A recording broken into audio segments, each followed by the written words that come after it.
we'd go out the back in the sort of stock cupboard twice the size of this room and things, and on top of the air filter type thing, that's where she kept the mirror, and she had this mirrored credit card, and she'd rack the lines up, these huge fucking lines. She'd go, yeah, and back to work. I am Kay Anderson, and you are listening to Lost Spaces, a podcast that mourns the death of queer nightlife. Every episode, I talk to a different person about a venue from their past, the memories they created there, and the people that they used to know. John Lee Bird is an artist and collagist whose work is defined by its distinctive use of lines. He first moved to London from Ipswich in the 90s and soon found himself working at Crash, a late-night club located south of the river in Vauxhall. We met up to talk about Crash, Tom Selleck, and the Linda Carter version of Wonder Woman, amongst other things.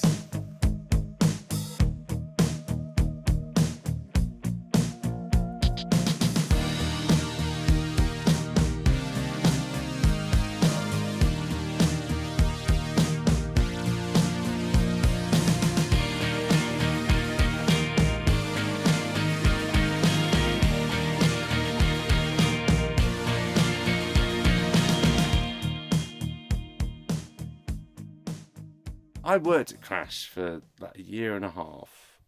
Can't quite remember all of it, because Crash was sort of I don't know. I ended up working there because I was going out with a Spanish guy, and his crazy Spanish mates were like, we all work in the cloakroom, and we all work at the bar, and we do all these, and come work there, you get lots of tips. I've got a bit Mexican, haven't I? But and I was sick of working at HMV. I used to work at HMV at the Trocadero, and this basically I'd moved to London, started college, and carried on my HMV job from Ipswich, and was doing like 3 nights a week, and not really earning much, and then Achiba, who was one of the Spanish mates of mine, says to me, come work at Crash, it's crazy, you can take lots of drugs and get paid really well, and you get a shitload of tips. So she got me a job working on the bar. And so, can you describe what Crash is? Or what it was? It was a club that I'd never have gone to in my life around that time, because it was sort of Muscle Mary's and like probably the start of Beardom or whatever, and just like house music from 10 p.m. until 6 a.m. and sweaty and hedonistic and a lot of fun, but I just wasn't into fun back then, And still aren't. and I really don't like fun. Well, that's like, I must have known somehow that you worked at Crash, but when you suggested to talk about this, I was a bit like, what? Like, what? And there's a bit of a disconnect in my brain about you in that. But because basically that, but yeah, I didn't belong there. I was, you had to wear a vest. You had to. You had to wear a vest when you were working there, but because like the whole club, after by the time midnight had happened, everyone had their shirts off, and so we had to start off in a vest. With the expectation. That felt like overdressed. So with the expectation that it would come off? Yeah, mine never came off, and actually I tore up a T-shirt and safety pin sleeves onto my vest.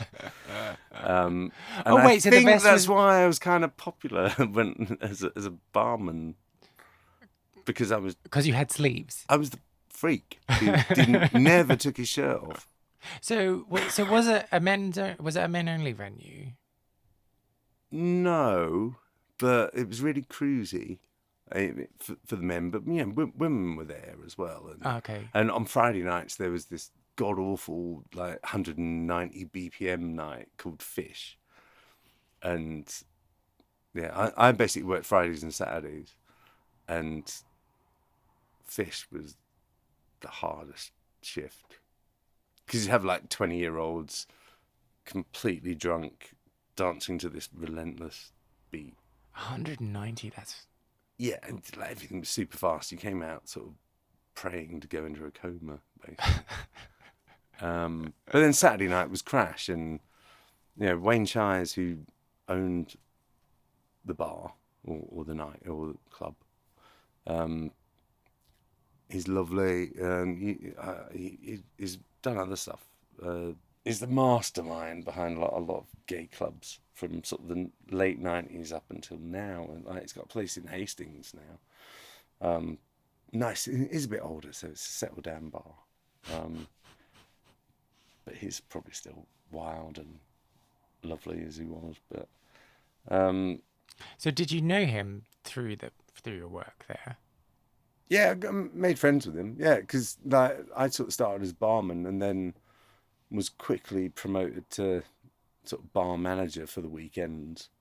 Probably because I never took my shirt off and I was a bit more sensible and together by the end of a shift.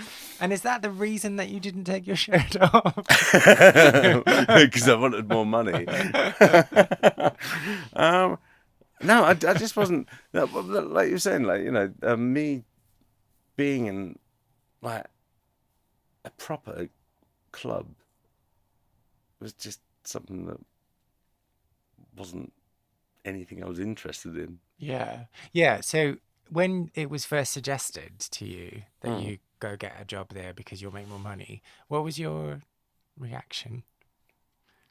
Oh God, I hate Muscle Marys. Why the fuck would I want to do that? But let's give it a go. Oh, okay. Yeah.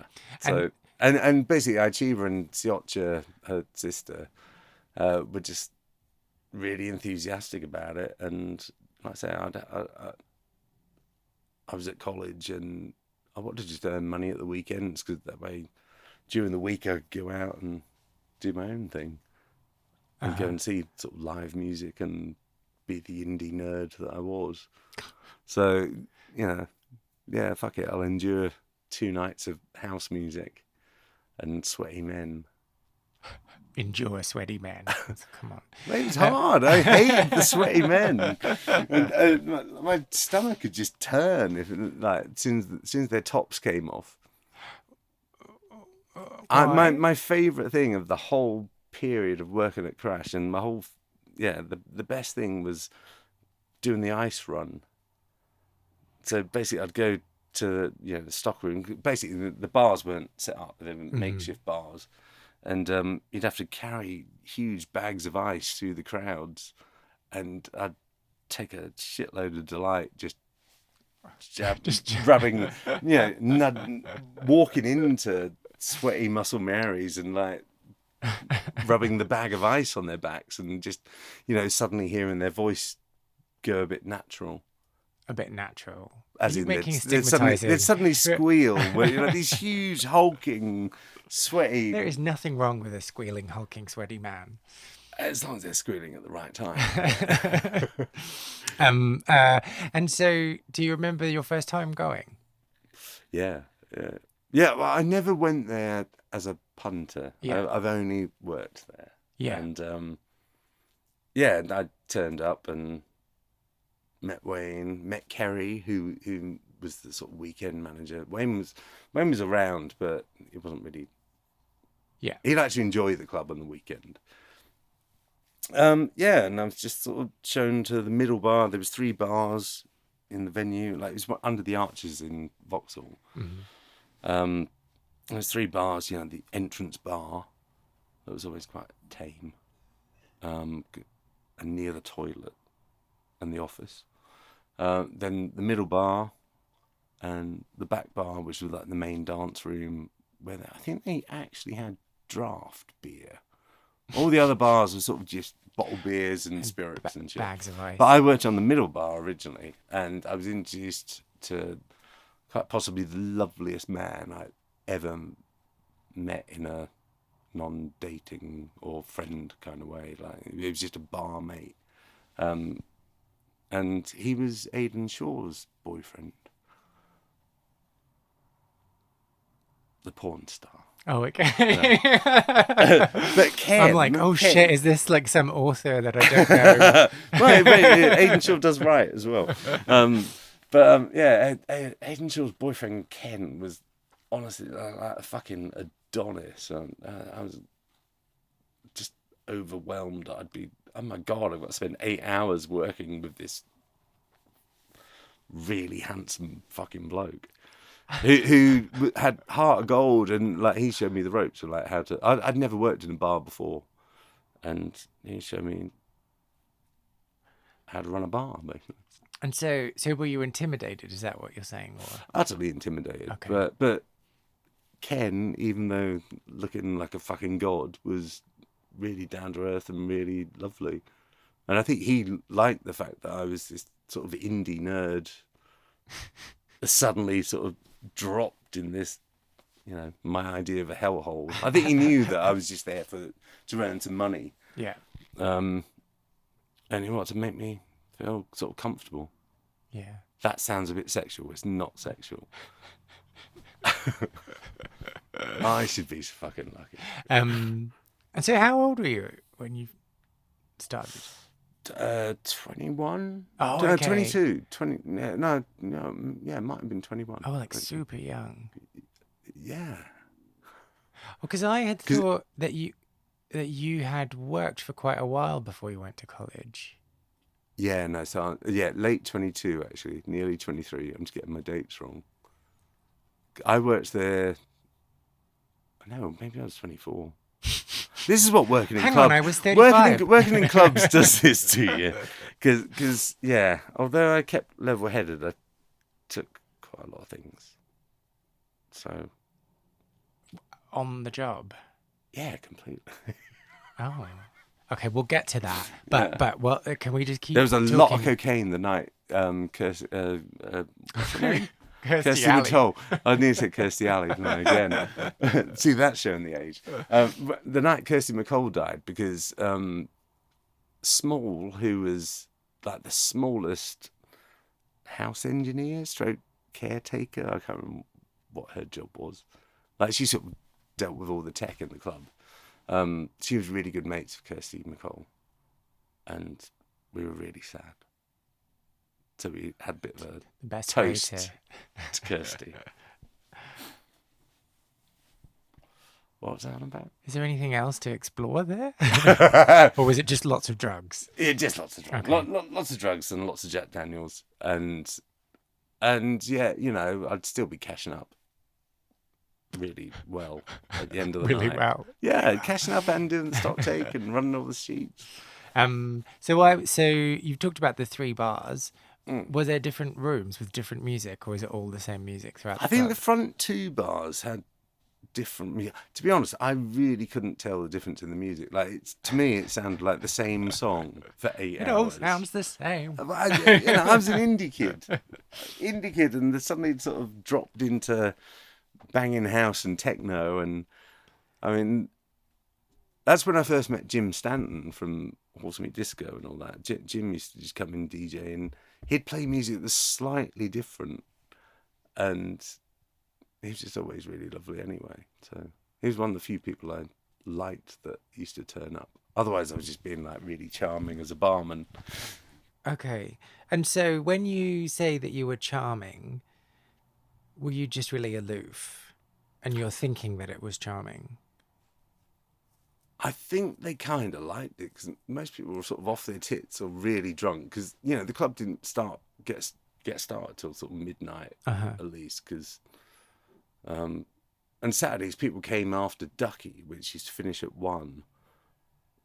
So you'd have like the Muscle Mary crowd who were there earlier, and then Ducky crowd would come in. So you had the crowd got a bit more mixed and was nice. and I'd have had a few shots by then. So yeah, by then I was charming and sort of hinting for a tip. And did you get lots of tips? Yeah, I used to make. I think I used to get paid 70 quid a night, and yeah, £70 for 100 quid a night in tips as well. Oh, wow. Which was great. And people would give you money. I think Wayne used to let us have about 4 drinks free as well, because he wanted the whole thing to feel like a party. Crash was a party. It was, it was like crashing at your mate. So I guess that was the idea of it. And so it helped if everyone was jolly and a bit merry. Yeah. So is that why it's called Crash? I have no idea. Oh, I just made that up. Okay. And I was like, oh, that's what I associated it with. Yeah, I'm not sure if I've thought about it. But so that's a lot of money. Yeah, it was great. Given like that. So it was better than working 3 nights at HMV, and I did the graveyard shift, because Trocadero shift was sort of 4 p.m. or 5 p.m. until midnight. And doing that 3 nights a week when you're studying full time. Yeah, and all the thankless people in that part of town. Yeah, and having to fucking hum the #1 song to Michael Barrymore whenever he came upstairs. What? Oh, loads of people used to come in Trocadero and like you'd always be out like, what's that song that goes do do do do do, and you'd have to sort of try and fill in the blanks and do do do with them. But Michael Barrymore used to always sort of come in and latch himself onto me, and I'd be stuck showing Barrymore around the bloody musical section as well. Do you just have a thing that you think everyone fancies you? No, I don't think he fancied me. I think people just like talking to me because I had a stupid face. I got all this, like, people just chatted to me a lot. I'd get stuck with people, and I'm too polite to say fuck off or to politely. Yeah. Like my tactic to avoid like an over chatty customer was, I need to go and do the ice run. I can't say I need to do an ice run now that I don't work at Crash. Well, I mean, you could. Might not work. Yeah, I'm doing a Photoshop design for you, but I need to do an ice run. Especially in this cold midwinter. And so how long did you work there? About a year and a half, I think. Oh, not very long. No, it wasn't very long, but it was sort of time to end. But we'd got sort of proper electronic tills by then, so part of the reason I really loved the job was cashing up at the end of the night, where you'd sort of sit amongst all this mess of what had happened.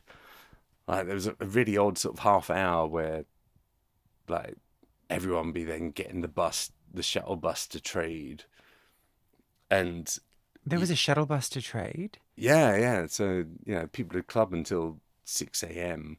And so what's the difference between Crash and Trade? Just the times that they're open? Yeah, I think so. Okay. Yeah. Okay, sorry. So go back to I never understood it. I never went to Trade. Right. Oh, yeah. 8 hours of clubbing shite, and I'm not going to go on for more. Yeah, there was no real need for someone to cash up and all that anymore, I think, because it was all electronic.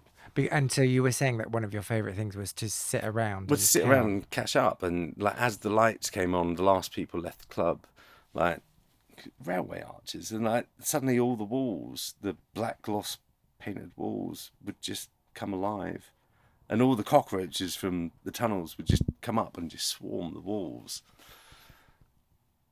You're elaborating here, aren't you? I'm really not. Like, the walls moved, and once the lights came on, like, or actually, no, basically, they weren't scurrying up, they were scurrying down. So the cockroaches that were probably lining the walls would suddenly just disappear. And hide from the light. Wait, so what? So when the club was on and people were dancing, the cockroaches were hiding? Or no, they were probably like out there partying as well. They were just hanging out. They were crashing too. Taking a line for Kirsty McCall. Yeah. Yeah. But it's kind of nice sort of just sitting there cashing up in after the relentless noise. Like, yeah, some of the other bar stuff, there was a pool table at the back. The other bar stuff would go and play pool because we were all sort of waiting. We're all sort of students, really, so waiting for the first tube to start, which didn't start till about 7:15. Uh-huh. So I'd have sort of an hour, half hour, 40 minutes to sort of cash up. I'd always do it on the sort of middle area, and just sort of look at the mess. Like, there was one night where I sort of turned. I was putting the tills down and sort of turn around. And there's a rat in a used condom that had suffocated on the dance floor and things. Oh. So I know, poor little rat. Oh. But you know, the cockroaches became friends, really. You know, Became your friends. yeah, because it was just there is life after a crash. What? Yeah. I don't know. So let's talk about that closing, because I'm really interested in finding out a bit more. What time did it close? Finished at 6. Oh, okay. But sort of, I think the shuttle bus to trade used to arrive at like 5:30. So the bulk of people would go there, and by then the club was sort of winding down anyway. Yeah. People have either copped off or passed out, or Mm-hmm. and it was start crystal meth as well. That started coming in, so like some people would just pass out, and we had some sort of go-go dancer. There was a really awful go-go dancer experience one night where this go-go dancer fell down the metal stairs, because it was all industrial sort of layout. Fell down these stairs and sort of smashed all his leg up, and we're still going, yeah, I'm having fun, and But he whilst was being fucked sent up. off in an ambulance. Shit. So Shit. And that was the end of his go-go career, I'm assuming, or?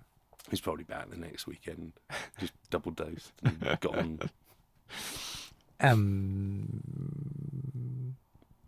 But there's nothing quite like that feeling when a club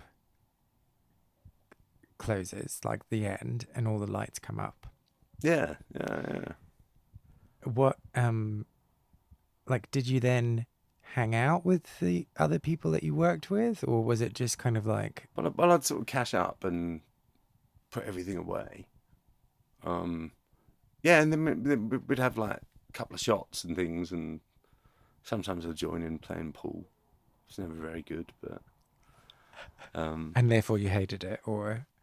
no, I loved having a bash, but yeah, it's always just nice, and sort of getting the tube home. And quite often, sort of flatmate and boyfriend at the time would come and meet me. They'd have gone to Ducky, so they'd come and meet me at Crash.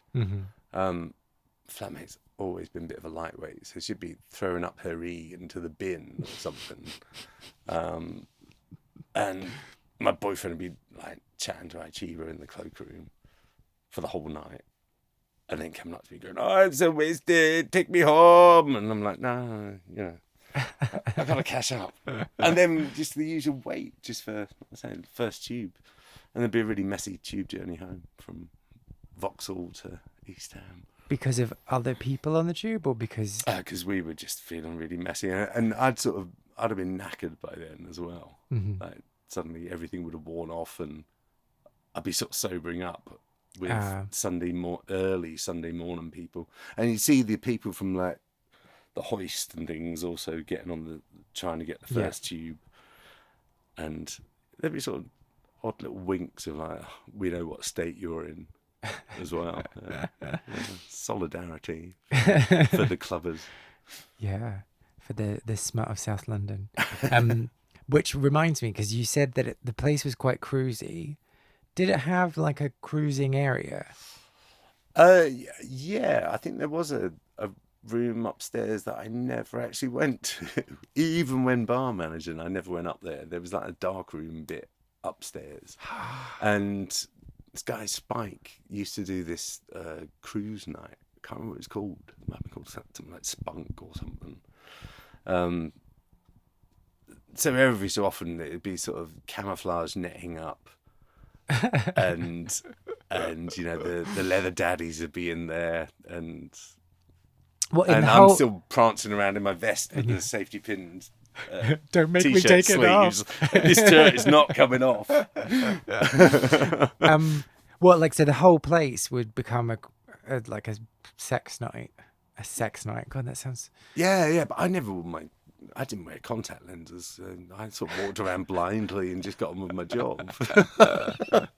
But the floor didn't become slippier, or It was always slippy anyway. Probably because I've been bashing the ice at all the Muscle Marys and melting it. It was crazy. I just never really noticed the cruisiness so much. I mean, I never went to the toilets at the back. I always went to I went to the toilet near the office, normally with a security guard, because I'd sort of drop the till. We'd have to sort of empty the cash every couple of hours from the tills. I'd do that, and then so you'd be escorted to the toilet. pretty much escorted to the toilet as well.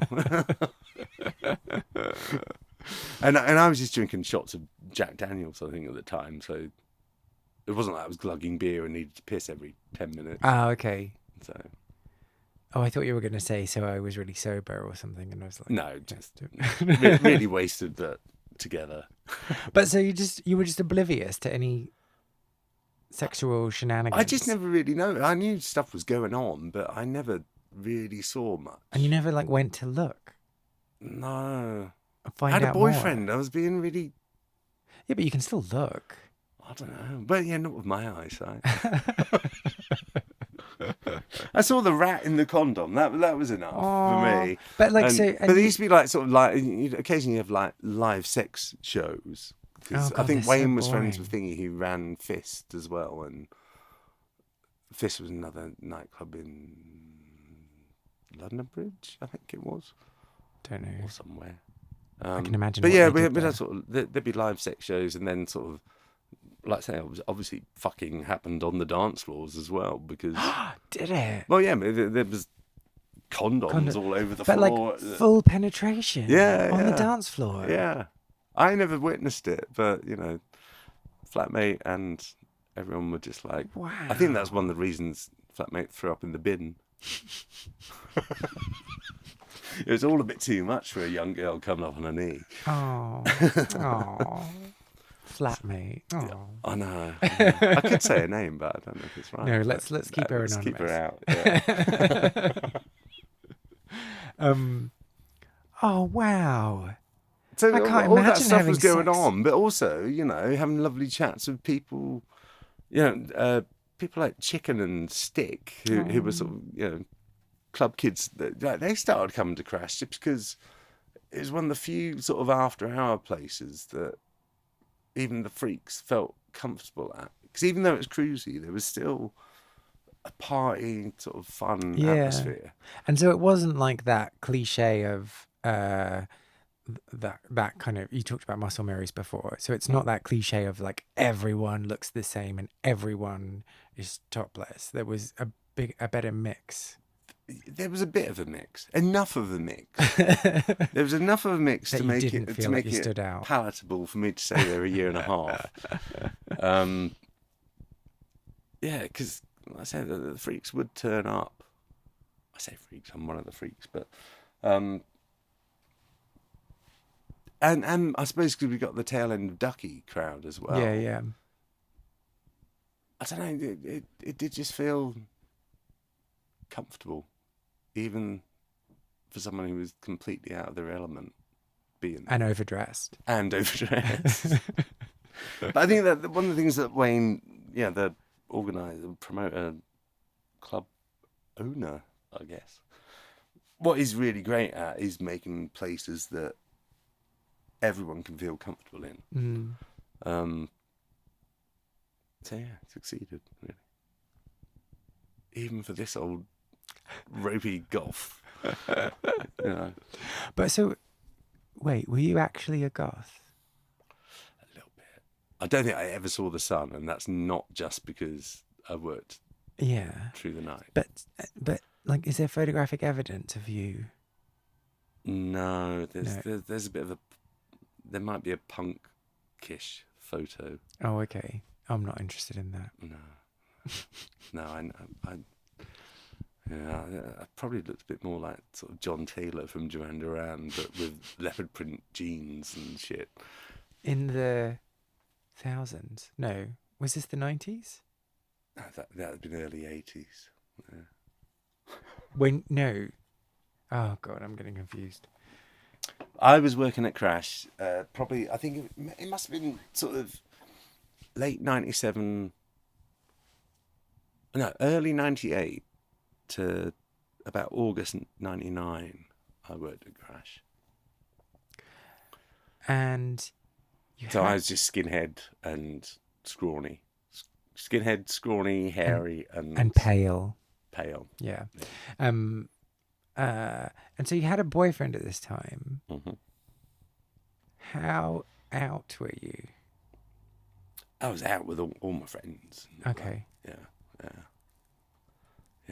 Always been out with my friends, but not been out. Only recently out with parents. So. How is that? It's fine. He said convincingly. Yeah. And so you've always been queer, like that. You've never had a period of. Never had an inkling to do anything else. No. Uh-huh. I think one of my earliest memories is looking at my mum's floral bedroom curtains. And having an epiphany. But no, I just look at the floral curtains and sort of imagine Patrick Duffy as man from Atlantis, and he was clearly sort of diving into a rock pool and like the flowers with the rocks and things. And yeah. And that's when I knew. Is that what you're saying? Pretty much, yeah. But that's about 3 years old as well. My third birthday, I asked for a Wonder Woman doll and ABBA's Super Trooper album that had just come out. Yeah, there's nothing weird It's about my that. third birthday. Forgive my parents for everything because they did actually buy me the Wonder Woman doll. But not Super Trooper. My auntie and uncle clubbed together and got me the Super Trooper album. What's your favourite song on that album? I can't even remember it. Oh, you don't? not very well. No. What's the one that's got 2 for the price of 1? Because that's really bad. I really liked ABBA's first album because there was a song called Eagle on it. That's not their first album. Sorry, I'm sorry. It's on to break it to ABBA, you. isn't it? It's on ABBA the album. Yeah, but that's not the first album. That's not the first album. Yeah, so ABBA the album then. God, ABBA Face Off. ABBA. So Eagle. I used to borrow my mum's sort of red silky shawl, and this is sort of 2.5, 3. And I'd wear the shawl and sort of run around the front room, eating mini cheddars cheddars. They weren't mini in those days. Mini. They were huge. And running around in the red shawl. Singing Eagle. Pretending to be an eagle and singing Eagle, yeah. Yeah, but that's like... So what are you saying? That you were totally gay? A little bit camp. I think that's perfectly normal. Yeah. Superhero gay. Super gay. So Wonder Woman... Is that... what's her name? Linda Carter. Yeah, Linda Carter. Yeah. She looked. My mum had the same hair. She had the same sort of bouffant. Well, she'd sleep with a roller to get that sort of curly bit at the front. And I just like watching girls fight. That was just everything. Was there much fighting in that TV series? Well, just sort of tie people up and do a bit of a slap. And then get in her plane. And then get in her invisible plane, yeah. It's, really weird how they came up with that from the source material. Like, we don't have a budget. How do we make this work? Yeah. I'd always sort of play with the Wonder Woman doll and my brother's Action Man. The Action Man was sort of Tom Selleck to me. So I'd have Magnum and Wonder Woman, like, hanging out, going shopping and things. And was Magnum wearing clothes by the end of this? Not very often. The Tom Selleck obsession still carries on. But What is it about Tom Selleck? I don't know. I think it's just that 70s hairy man thing. Yeah. After being someone who complains about Muscle Marys and sort of clones and things, it's like, yeah, Tom Selleck. Yeah.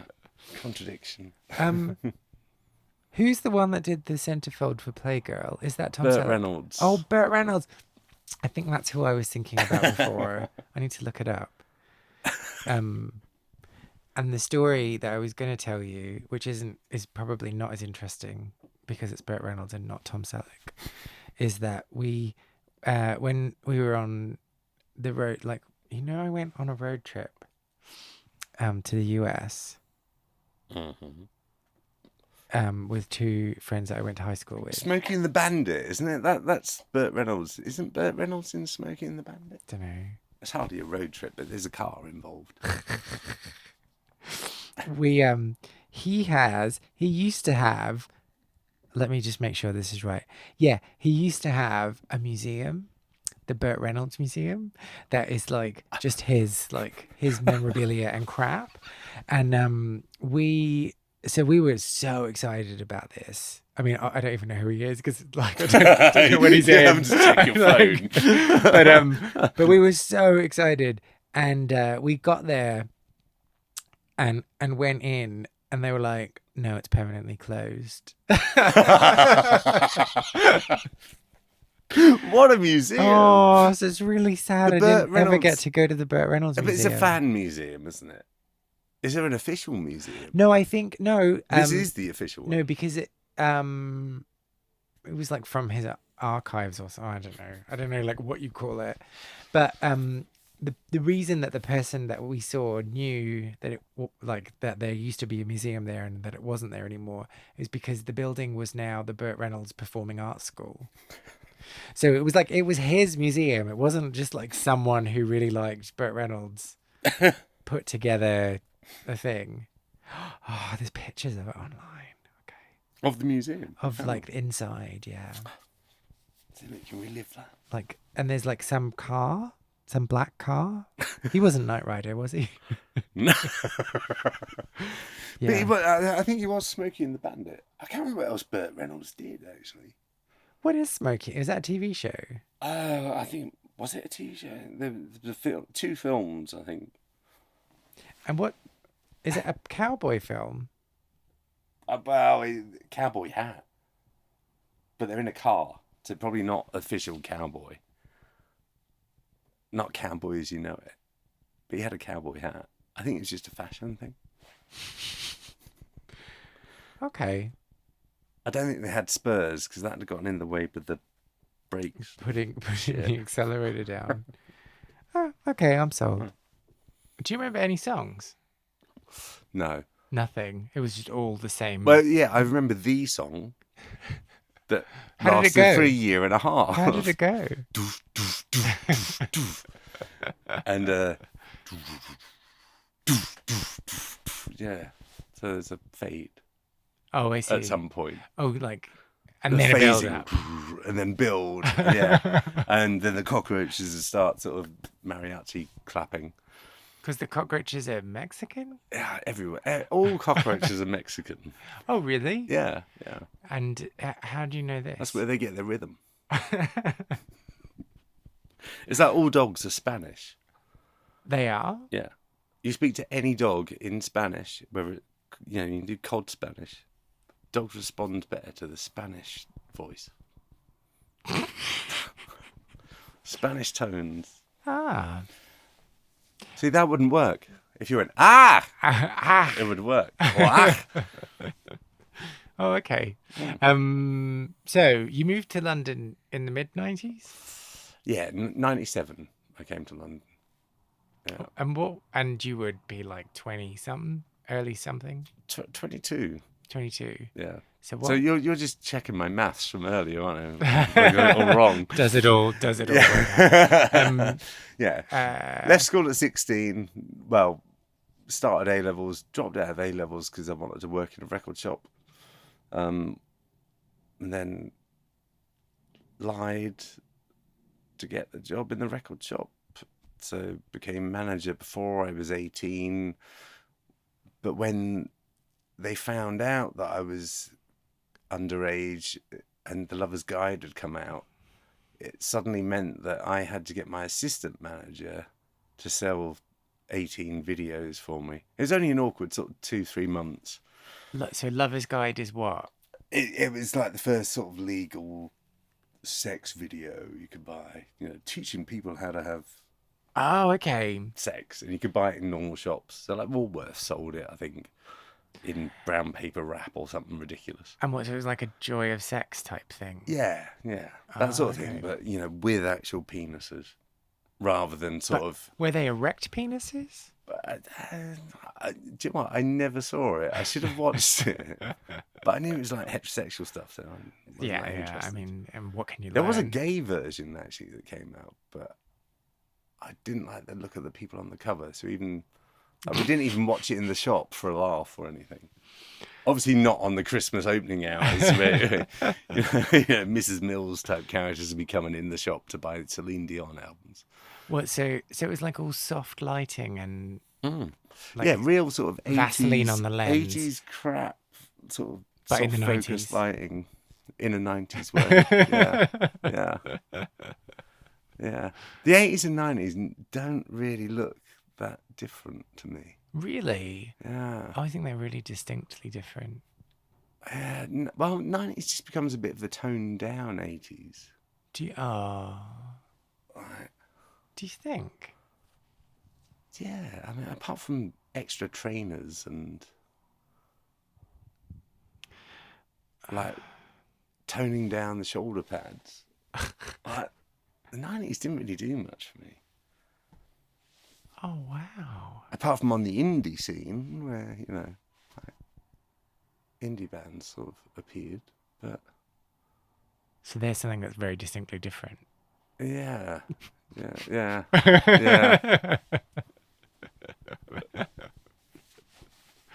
So what were your first impressions of London?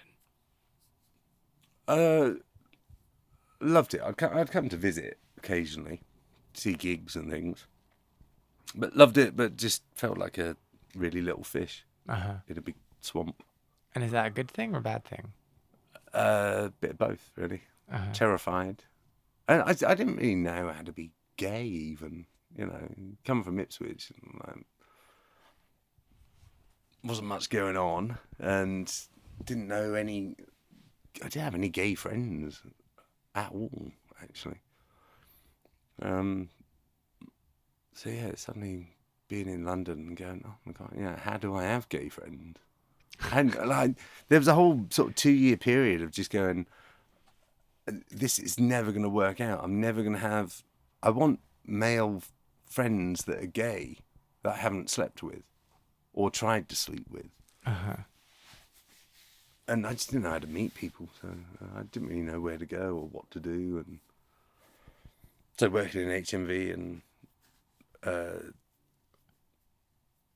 just hanging out. All I did was hang out with lesbian mates who sort of took me to Club V and things, and Club V and, like I say, sort of popcorn at Heaven and things. But I never knew how to cruise or make friends apart from, like, I had this whole mass of lesbian mates. So why do you never met men? But so why do you think that is? Probably because I just didn't know how to hang out with people, really, apart from the people I'd gone out with in the first place. And because I was sort of mates with lesbians, I'd end up meeting their lesbian friends and just being friends with them. And so, yeah, I think I was a token lesbian for like 2 years until I got outrageously drunk and did a forward roll in a club and sort of smashed my head open. And then who later became my sort of Spanish boyfriend, he was one of the guys who sort of picked me up off the floor. And looked after me a bit. So for anyone listening, we don't endorse this way of No, meeting if men. you can't find a man, do yourself an injury, and there might be someone who's training to be a nurse or has some sort of soft side to themselves. You know, might want Has to a needle and thread in their bag. or maybe you just need to sit down as well because he was dancing a bit too much and wanted to sit down with someone who was dying or passing out. I gave him a rest. But meeting him didn't solve your problem of finding friends that you hadn't slept with. No, it did actually, because like he was Spanish, like I say, and basically he seemed to know the whole of Spain. Okay. And you know, his friends got me the job, and then we started inviting all our other friends to take over the jobs. Because most people didn't last more than 3-4 months in a club. Yeah. Yeah, it was a real sort of fleeting job. You sort of did it to fill in gaps, and you know. So yeah, at one point it did feel like we'd sort of taken over because it was all our friends working in the club. It's about 12 really close mates all working together. And so were you with him the whole time you worked there? Yeah. So as well as my flatmate throwing up in the bin, he'd be throwing up in the bin sometimes, and I'd run this whole shift and have to carry everyone home. I mean, they did it in the bin, so you didn't have to mop it, I suppose. Yeah, thankfully. Good way of looking at it, maybe. Yeah, and I always got one of the other staff to carry the bins out. So, so well, I survived. That's what you do when you're a manager. I'm not going to deal with my boyfriend's vomit like while I'm working. I've got to deal with that. Got to keep the mystique. Deal with that at home. And I don't want to get I only had the one vest because I hadn't bothered cutting off sleeves off other t-shirts, so I just had one vest that I wore for the weekend. That you couldn't get vom on. No. Actually, it didn't matter on a Saturday because I had the whole week to recover. Whole 6 days, yeah. Is there anything else? Oh, but there's sort of, like, Crash started to change towards the end. Like, because I was there just before that whole, what the fuck is it called? New Rave, was it? Thing, or New Rave and Electro Clash started coming out at 99, I think. So, like, towards the end, it started getting a bit more fun for me, rather than just the doof doof doof and house and techno stuff. And we started getting a load of PAs in. So that's how I met Crazy Girl, who's now Grand Dame, like Tiff McGuinness, an amazing artist. She did a PA there. Scotty and Buster, who used to perform as Your Mum, Your Dad, who ended up running Antisocial, they started performing there. And like, it was that whole change of, you know, coming out of the gloom of the 90s where nobody seemed to be doing anything. There was nothing for the alternative crowd. And then suddenly a whole load of new sort of club performers started appearing. Yeah. And yeah, we started having more sort of guest PAs that weren't sort of, you know, dancers, just stripping and fucking to fucking Glory Gaynor numbers. Yeah, I mean, it's so boring, isn't it? Yeah, well, especially when you haven't got your lenses in, so you can't see what's going on. Yeah, so like Crash was a place for sort of live PAs towards the end of my time there. I don't think it lasted much longer after I left anyway. I think it only went on for about another 2 years. Do you remember hearing about it shutting? Yeah. Because I think either Astier or Chiba was still working the cloakroom, and they're like, "Oh shit, we got to find somewhere else." But Wayne had found this place around Old Street. I can't remember. It's not Box. It's Box something. I can't help. I don't know. He opened this new venue around Old Street, and like some of the people moved on there. Okay. Yeah, I remember it closing. What did you feel? Oh, it's a shame, but I never went there. So So a bit of I remember thinking, oh god, because trade has gone as well, had gone by then, and just thinking, what the fuck do those sweaty muscle berries do? Where do they go? You know, like the cockroaches. They're just disappearing into the night with nowhere to go. Did you ever go to Crash?